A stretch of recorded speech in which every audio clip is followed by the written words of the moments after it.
반갑습니다, 여러분. 한 주간도 평안하셨습니까? 또 오늘도 우리 성경 말씀을 가지고 또 함께 할 텐데 이 시간 또 귀한 은혜가 있기를 바랍니다. 명절은 잘 보내셨지요? 네, 가족들과 함께 또 우리 설을 맞이했는데 또 모처럼 만났을 때 큰 기쁨이 있을 것 같아요. 근데 코로나라서 또 함께하지 못하는 여러 아쉬움도 있지만 또 믿음 안에서 서로를 위해 기도하고 또 말씀으로 하나 되는 그런 시간들 되었을 줄 믿습니다. 오늘은 갈라디아서 또 에베소서 말씀을 제가 준비를 했습니다. 우리가 지난주까지는 이제 고린도 전서와 후서 이야기를 나누었어요. 고린도 교회가 여러 가지 어려움이 많이 있었지만 바울이 하나 될 것을 이야기하고 서로 사랑하고 또 교회의 덕을 세우는 데에 힘쓸 것을 당부했던 내용들을 같이 살펴보았습니다. 오늘은 갈라디아서와 또 에베소서 이 두 권을 가지고 함께 말씀을 나누려고 합니다. 그 갈라디아서는 어떤 책일까? 근데 여러분 사실 갈라디아 하면 이게 어느 지역인지 조금 헷갈릴 때가 많이 있어요. 바울 서신들은 대부분 특정 교회 또 그 교회가 속한 도시의 그리스도인들을 향해서 쓰여진 편지가 많습니다. 근데 갈라디아는 어디 도시지 우리가 잘 알지 못하는 경우가 많이 있습니다. 이 책은 어디를 향한 이야기냐면 다음 사진을 보시면 더 잘 나올 텐데 바울이 1차 전도 여행을 했던 터키의 중부와 남부 그렇죠? 이 비시디아 안디오 또 이고니온 또 루스드라 더베 이 지역을 갈라디아 지역이라고 부릅니다. 이거 아마 지도 보면 나오죠? 갈라디아라 그래가지고 우리로 말하면 뭐 충청도와 같은 그런 중부권에 바울의 사역이 집중되었던 게 1차 전도 여행인데 그 전도 여행을 마치고 바울이 썼던 편지이기 때문에 통틀어서 갈라디아서 이렇게 부르고 있습니다. 이 갈라디아서는 어떤 책일까? 이 책은 로마서랑 아주 유사한 구조를 가지고 있어요.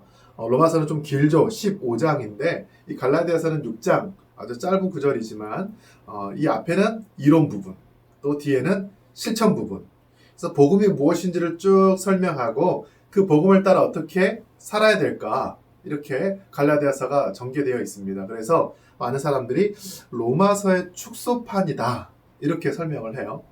이방인을 위해서 복음을 전하려고 했던 내용들 또 유대인들과 그 율법에 대해서 힘들게 싸워왔던 그 내용들 그럼에도 불구하고 복음으로써 이방인의 구원의 그 가능성을 열어놓았던 책 이게 갈라디아서와 로마서의 동일한 메시지가 아닌가 싶습니다. 1차 전도여행을 마치고 기록되었어요. 근데 나중에 살펴보겠지만 이 기록 시기를 놓고 조금 엇갈린 이제 의견들이 있습니다. 바울의 이 전도는 대부분 그 도시에서 복음을 전하고 그 도시를 떠난 다음에 또 그 지역의 성도들을 권면하고 또 여러 가지 당부의 메시지를 주기 위해서 쓰는 경우가 많습니다. 그러니까 그 도시 선교하고 다시 돌아와서 편지를 쓰고 이런 패턴이 바울의 선교의 패턴이라면 이 갈라디아서도 그런 경우가 아닐까. 1차 전도 여행을 마치고 시간이 좀 지난 다음에 그들에게 다시 복음으로 하나 될 것을 또 말씀 위에 든든히 쓸 것을 당부하는 내용의 책인 것 같아요.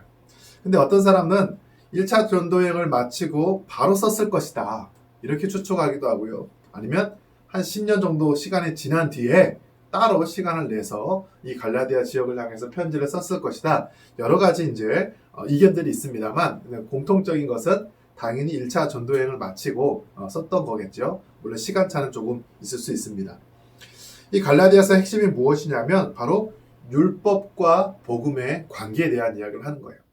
바울의 1차 전도 여행도 물론 이방인들을 향해서 여러 가지 메시지를 많이 줬지만 특히 유대인들, 특히 회당을 중심으로 많이 이루어졌어요. 아무래도 회당에는 유대인들이 많다 보니까 디아스포라 유대인들이 있다 보니까 그들에게 율법을 가르쳐야 되는데 그렇지 않고 그 장소에서 이방인들도 구원받을 수 있다. 이방인들도 아브라함의 자손이 될 수 있다. 그리스도를 믿으면 율법대로 실천하지 않아도 할례를 받지 않아도 안식일 규정을 지키지 않아도 여러 가지 모세의 규정을 지키지 않아도 구원을 얻을 수 있다.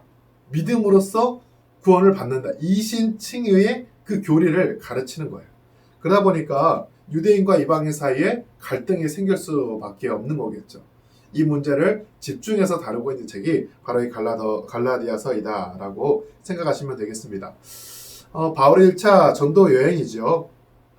바울이 어디에서 복음을 처음 출발했냐면 이 안디옥입니다. 우리가 아는 것처럼 안디옥에서 바울과 바나바가 뜨겁게 이방인 교회를 잘 섬겼고요. 이제 선교사를 파송할 정도로 아주 규모가 커졌습니다. 이 사도행전 13장과 14장을 읽어보시면 이 바울의 1차 전도 여행에 대해서 잘 기록이 되어 있습니다. 그들이 이제 처음에 갔던 곳은 여기 구브로죠. 구브로서 그래서 살라미와 바보 이 지역에 가서 복음을 전했고요. 거기에서 이제 귀신 들린 그 여인을 고쳐주잖아요. 그것 때문에 이제 점치고 먹고 살았던 그 여인의 주인이 바울을 또 고소합니다. 이제 능력이 다 빠져나가지고 더 이상 점을 칠 수 없어서 그래서 어려움을 또 겪게 되죠. 그 다음에 이제 배를 타고 올라가요. 이 버가라는 지역 올라가서 여기서 더 안으로 들어가죠. 비시디아 안디옥과 또 이고니온과 루스드라 더베까지 가서 이렇게 복음을 전하고 다시 돌아오는 것을 보게 됩니다. 이 1차 전도 여행 중에 이제 여러 가지 문제가 있었는데 우리가 아는 것처럼 버가라는 곳에는 함께했던 마가 요한이 집에 가버리죠. 우리가 아는 그 사도행전 2장의 마가의 다락방의 주인이에요. 학자들은 말합니다. 왜 마가가 돌아갔을까? 제가 추측할 때는요. 마가네 집은 부잣집이거든요. 120명이나 되는 사람들이 그렇게 오랫동안 머물면서 먹고 마시고 자고 다 투숙해도 그들을 챙겨줄 수가 있는 규모의 집이에요. 근데 이제 그렇게 부잣집 도련님이 예수님 믿고 복음에 뜨거워졌는데 막상 선교지 나가다 보니까 좀 힘들었던 것 같아. 그래서 이제 바울과 또 바나바가 같이 선교를 했을 때 동참했다가 얼마 안 돼서 도망가 버리게 되죠. 나중에 이제 그가 좀 이 복음에 빚진 마음이 있어서 우리가 아는 것처럼 마가복음을 쓰는 또 그런 일들이 나타나기도 합니다. 아무튼 마가랑 헤어지고 나서 안디옥에 올라가죠. 그래서 복음을 잘 전하고요. 또 나중에 이제 이고니온, 루스드라, 더베까지 가서 복음을 전하게 됩니다.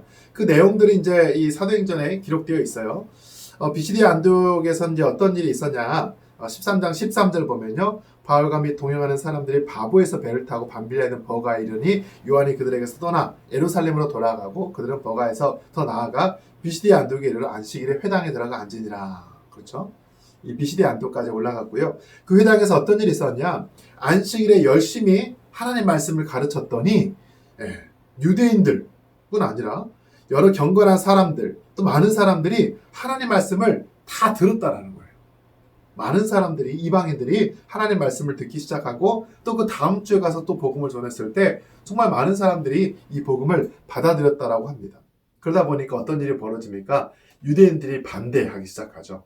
네가 율법을 왜곡했다. 네가 모세의 법을 거절했다. 그러면서 바울과 바나바 일행을 그 지역에서 몰아내게 됩니다.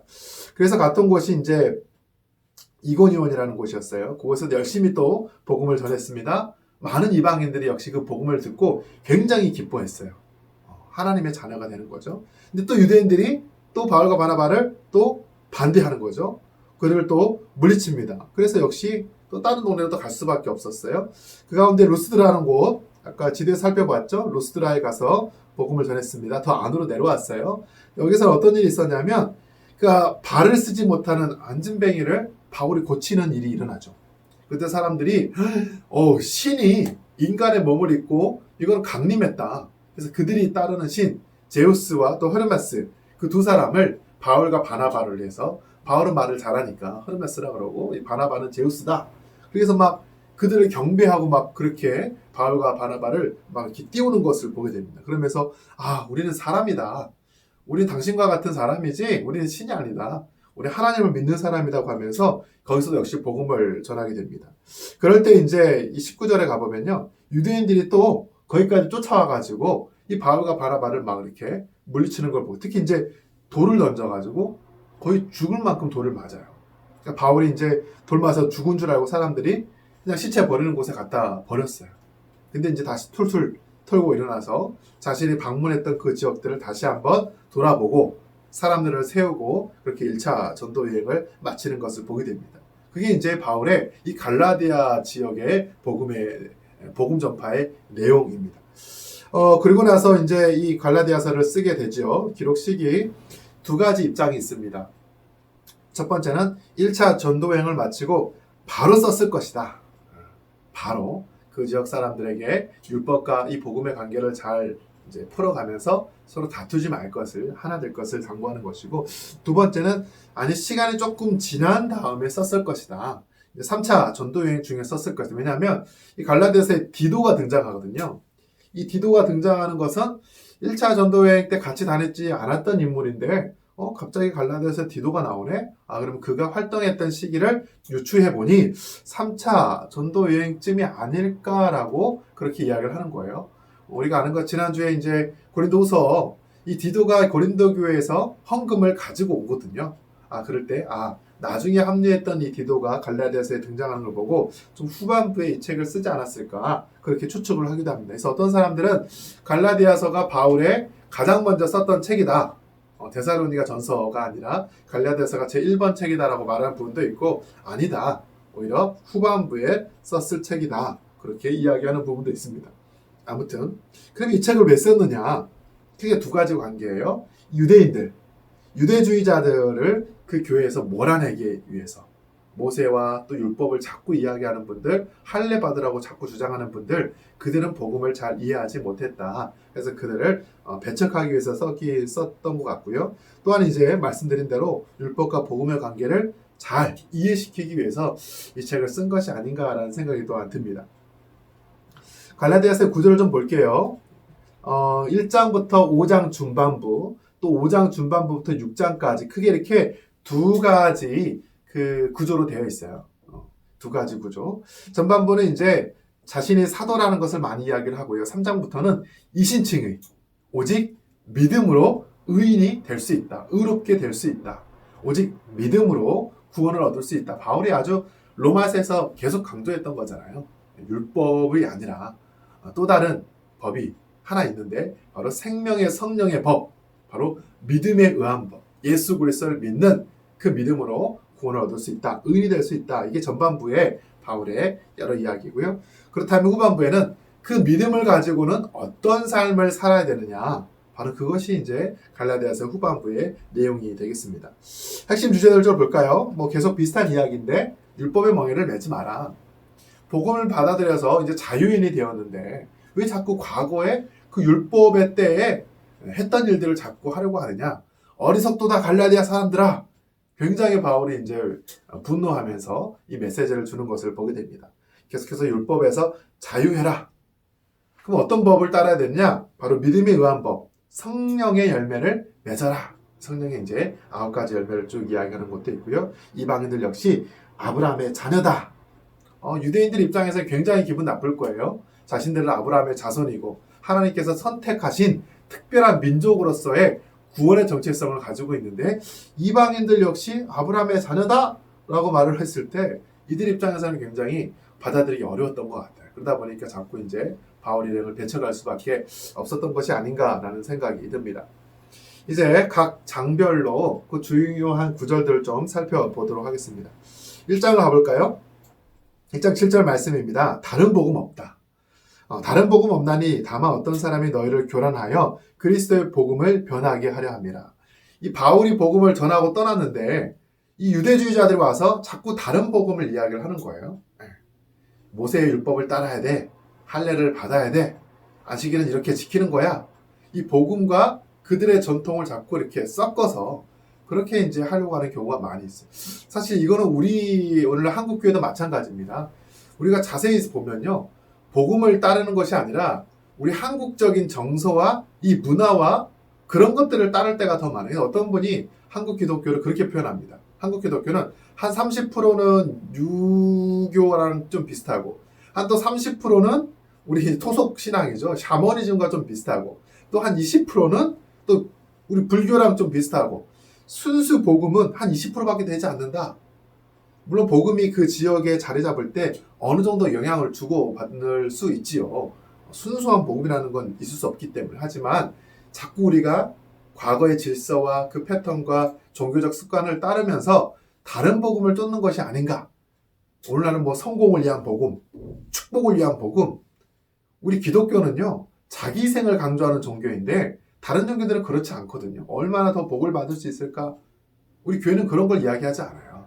십자가 복음은요, 내가 죽는 거예요. 자기가 희생하고 자기가 헌신하는 거지, 저 사람을 헌신시키고 희생시켜서 그 복을 내가 받는다? 이것은 이방 종교죠. 무당들이 하는 이야기이기 때문에 그런 복음으로부터 우리가 좀 벗어날 필요가 있다라고 말씀을 드리고 싶습니다. 바울이 계속해서 1장에서 자신의 사도됨을 이야기를 합니다. 왜 내가 이렇게 복음을 전하러 다니는 줄 아느냐? 내가 사도이기 때문이야. 우리가 지난번에 고린도후서에서 바울이 여러 과정을 통하여서 자신의 사도성을 이야기하는 것을 보지 않았습니까? 이는 내가 사람에게서 받은 것도 아니요, 배운 것도 아니오, 오직 예수 그리스도의 계시로 말미암은 것이라. 내가 이전에 유대교에 있을 때 행한 일을 너희가 들었거니와 하나님의 교회를 심히 박해하여 멸하고, 나 예전에는 예수님 몰랐어. 오히려 핍박했던 사람이지만 내가 예수님의 계시를 받았어. 그러니까 자신이 이 사도로서의 얼마나 정당성을 가지고 있는지를 이렇게 스스로 변호하면서 이야기하는 것을 보게 됩니다. 그러면서 무슨 말을 하냐면, 나는 이방인을 위한 사도야. 베드로랑 많은 제자들은 할례자들의 사도라면 나는 이방인들을 위한 사도야. 그리고 나랑 같이 하는 사람들이 많아. 기둥같이 여긴 예수님의 동생 야고보예요. 야고보, 또 게바, 요한, 내가 다 그들과 함께 친교하고 함께 하는 사람이야. 나는 그래서 이방인의 사도로 예수님의 제자들도 인정을 했어. 자신의 사도성을 계속해서 이야기를 하죠. 그러면서 재밌게도 갈라디아서 2장의 후반부에 보면요, 한 가지 사건이 등장해요. 이 게바, 베드로인데, 베드로의 외식. 이 외식이 레스토랑 가서 밥 먹는 그런 외식이 아니라 가식적인 행동을 하는 거에 대해서 이 바울이 아주 강하게 지적했던 사건이 하나 등장합니다. 이 베드로가 안디옥 교회에 왔어요. 이방인 교회에 와가지고 이제 복음의 사역을 잘 보다가 함께 식사를 합니다. 이방인들과 밥을 먹고 있는데, 이 예루살렘에서 야고보가 보내는 사람들이 온다는 이야기를 듣고 밥 먹다 갑자기 일어나 버려요. 나가 버려요. 왜? 유대인과 이방인은 같이 하면 안 되니까. 근데 그 모습을 보고 바나바도 같이 나가 버립니다. 그러니까 바울 입장에서는 뭐야? 우리 이방인들을 무시하는 거야? 차별하는 거야? 그러면서 갑자기 이 게바 베드로를 엄청 훈계합니다. 이거는 대단한 거죠. 이 베드로는 오늘날 이야기하면 총회장급이거든요. 이 바울은 이제 한 지역교회 목사인데 급이 다른 이 베드로를 향해서 엄청 구박하고 뭐라 하는 거예요. 네가 어떻게 외식을 할 수 있느냐? 가식적인 행동을 할 수 있느냐? 왜 이방인을 그렇게 차별하느냐? 그러면서 복음에 대해서 또 자신의 이방인의 사도에 대해서 그렇게 주장하는 것을 보게 됩니다. 여러분, 밥 먹을 때 차별하면 돼요, 안 돼요? 밥을 먹은 건 하나 되는 시간이잖아요. 근데 그렇게 나가버리고 그러면 안 돼요. 지금 물론 우리가 코로나 때문에 함께하지 못하지만 우리 교회는요, 밥 먹는 공동체입니다. 식사 공동체예요.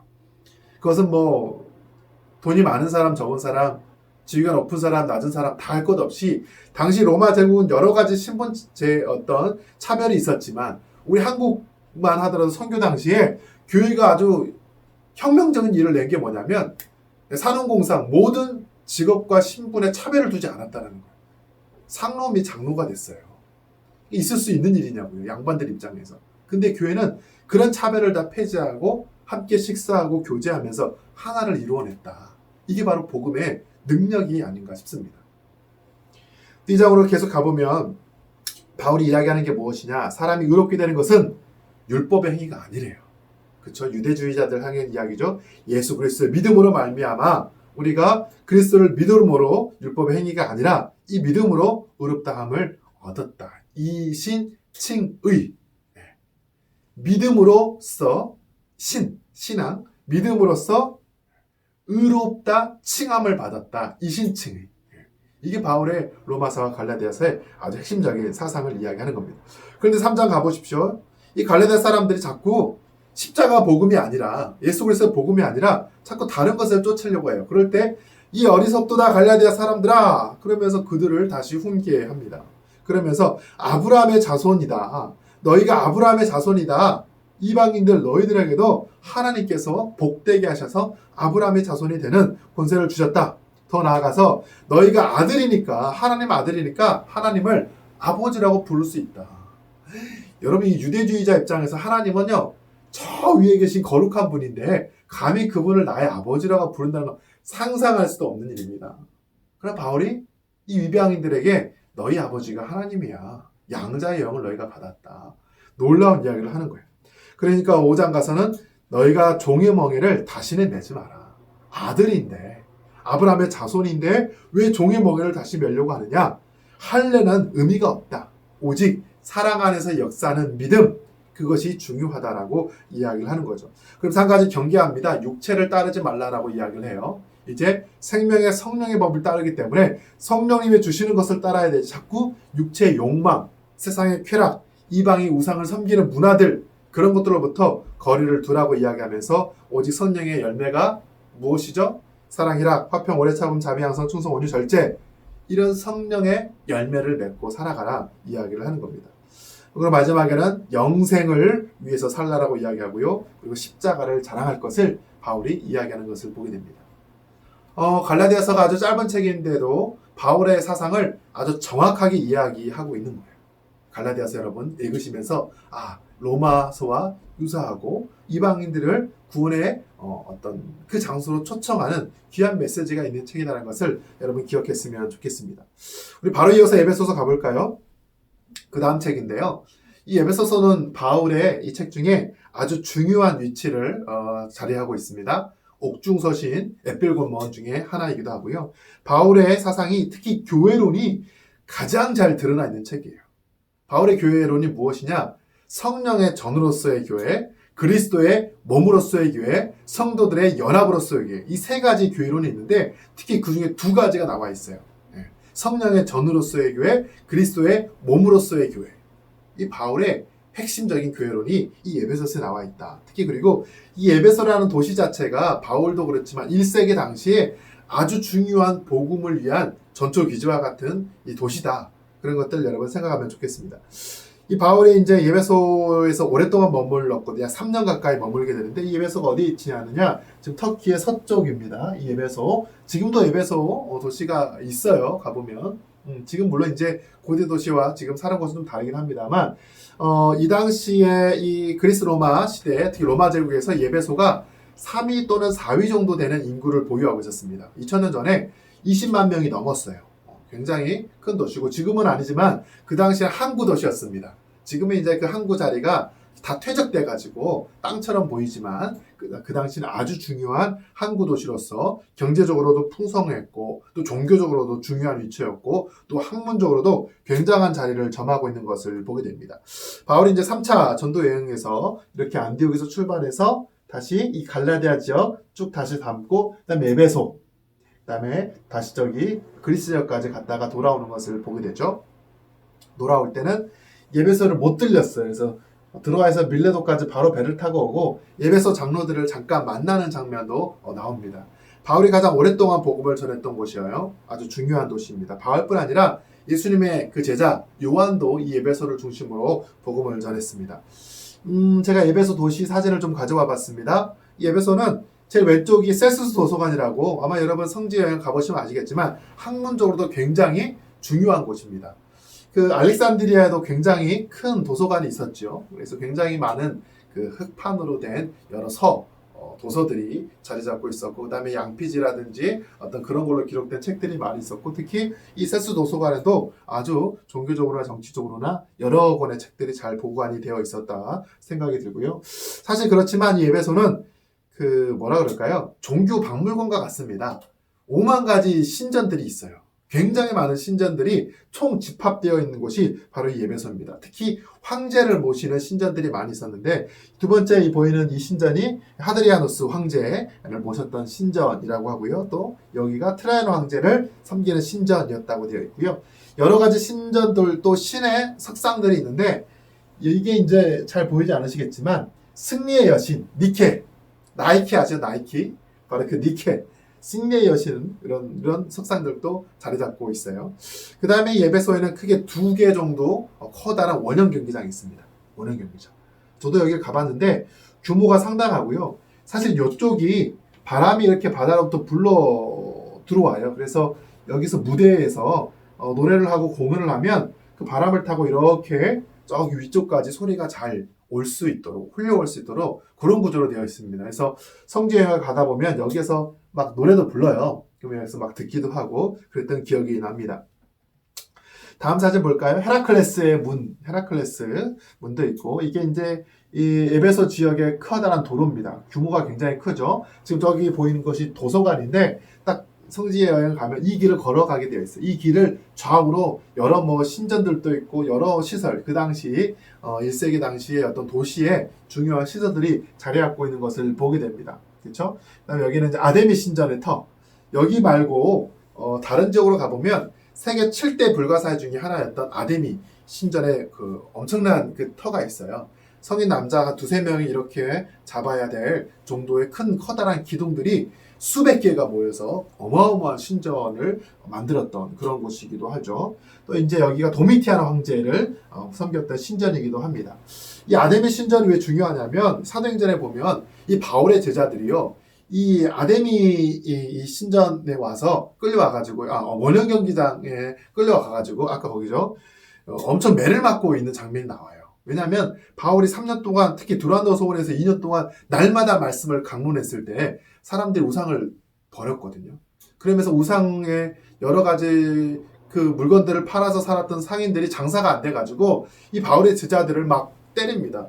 어떻게 아데미 신을 너희가 욕보일 수 있느냐. 사람들이 우상을 더 이상 따르지 않을 정도로, 이 도시의 어떤 경제가 흔들릴 정도로 바울의 영향력이 막강했다. 또 마술을 따르는 사람들이 마술책을 이렇게 불태웠는데 그게 은으로 5만이나 되었다. 그런 게 사도행전 19장에 다 나오잖아요. 바울이 이 아데미 신전뿐 아니라 이 많은 신전들을 하나님의 이름으로 다 거짓된 우상이라고 선포하면서 3년 동안 열심히 사역을 했을 때 놀라운 결과들이 나타난 것을 보게 됩니다. 여기가 굉장히 터키에서 중요한 도시였기 때문에 여기를 복음화시키는 게 바울의 선교 전략이 아니었을까 싶어요.